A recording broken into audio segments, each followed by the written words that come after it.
Hello, this is Brian Rowe with Mythic MTG Tech, doing a quick update with regards to PAX. Spent last weekend at Penny Arcade Expo, had a wonderful time, spent a lot of time playing and trading Magic. I also wandered around the rest of the convention, and here's some of the highlights. As you all know, Thoughtseize was spoiled directly during the convention, showed up on all of the blogs. It has dropped down to about $25, $30 at this point, 35, 40 for the original, but it's all over the place for pre-order. I definitely recommend picking them up at that $25, $30 range. This card is going to be a house in standard. He is amazing against the new gods that were spoiled. Great card. Pick it up now.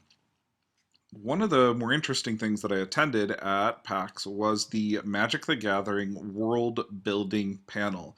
Now, I'll be honest, I had only read the title of the panel before showing up. Magic was in it, world building was there. I had this expectation that the panel itself would cover kind of the community aspects of Wizards. They had Tifa Mayan on it, who is one of the founders of Ladies Planeswalkers, who has done a great job really cultivating that group.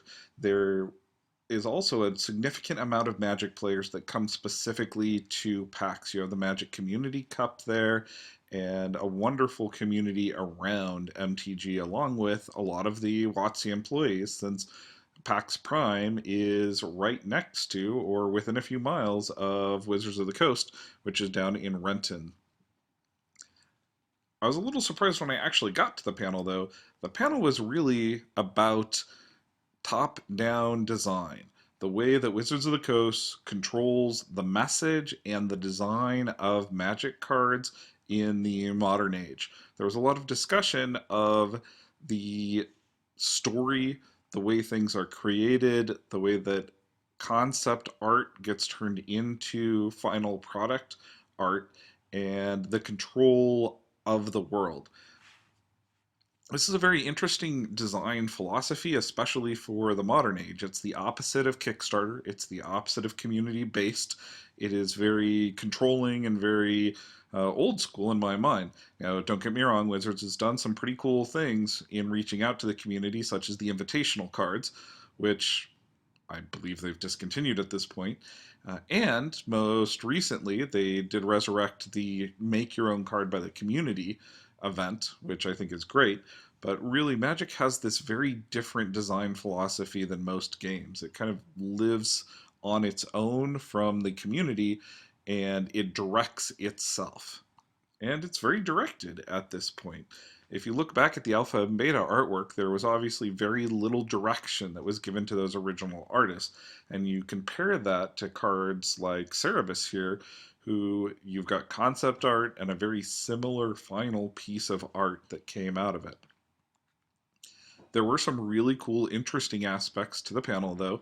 One of the things that I hadn't noticed subtly was how the gods are really embodied in the cards. If you look at the card borders, both on any of the gods or on any of the effects of the gods, you have this cosmos in the background or the shadow for the god characters. And also on the border of the card, that same feel, that same look is directly there in the card. So any of the bestow mechanics have that same god look to it.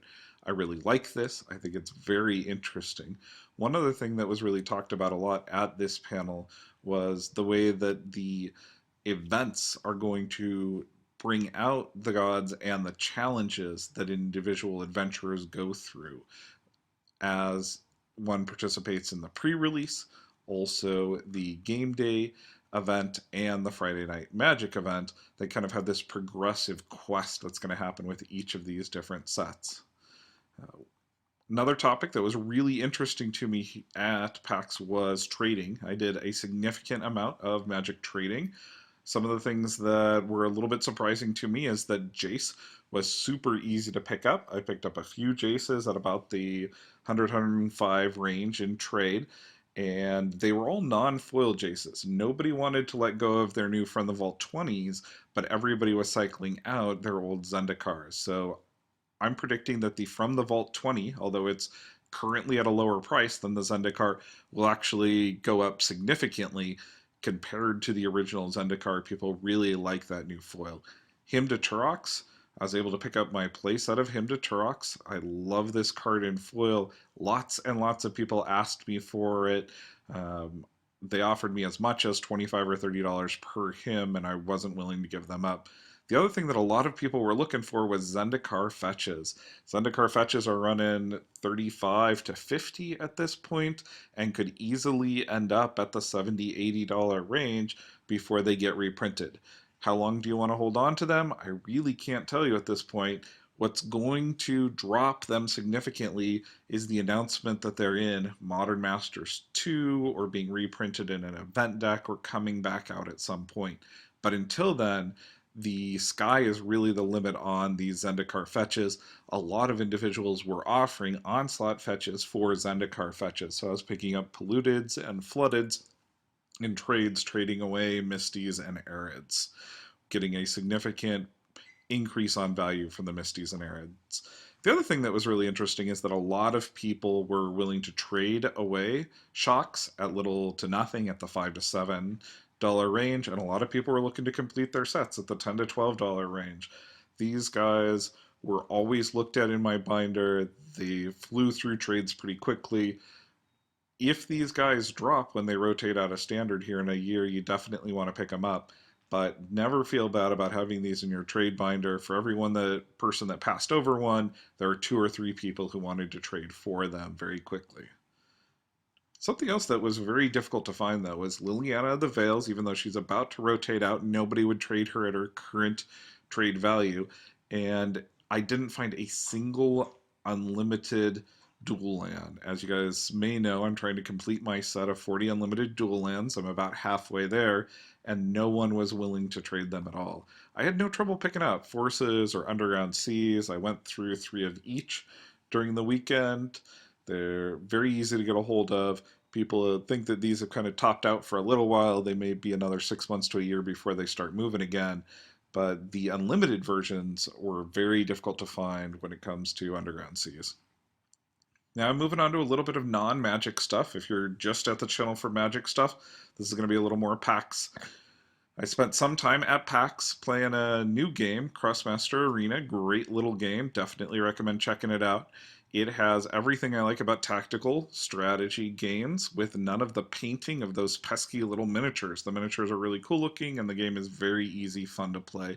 Definitely recommend checking it out. Another thing that has really come up in the feed of my friends on Facebook and on Twitter is there's some controversy, at least around PAX, and some individuals deciding not to go to PAX. I am definitely going to PAX next year. I'm going to stay out of the controversy with regards to PAX. If there's anybody who knows me personally, please feel free to talk to me one-on-one in person. I'd be more than happy to talk about some of the issues that are going on, but I would like to stay out of the internet debate that's going on with regards to PAX. If you're into Magic or you're into gaming generally, I strongly recommend checking out PAX. The Theros spoilers were wonderful. It was a great weekend. I know some of you guys were probably hoping for some card evaluation here. I'm waiting for the rest of the set to be spoiled here in the next week or so, and then I'll have my predictions on a top 10 up, although definitely check out the Red God if you get a chance. The rest of the cards are still a little bit tough to evaluate until I see the rest of the set. I should have that out very soon. Thanks. This has been Brian Rowe with Mythic MTG Tech. Also, thank you to everybody I saw who was at the convention who recognized me from the channel. Probably ran into about 10, 12 subscribers there. That was wonderful. It really, it's why I do the show. This is a individual fun project for me. It's not sponsored by anybody. I love getting that feedback in person. Thank you guys all so much.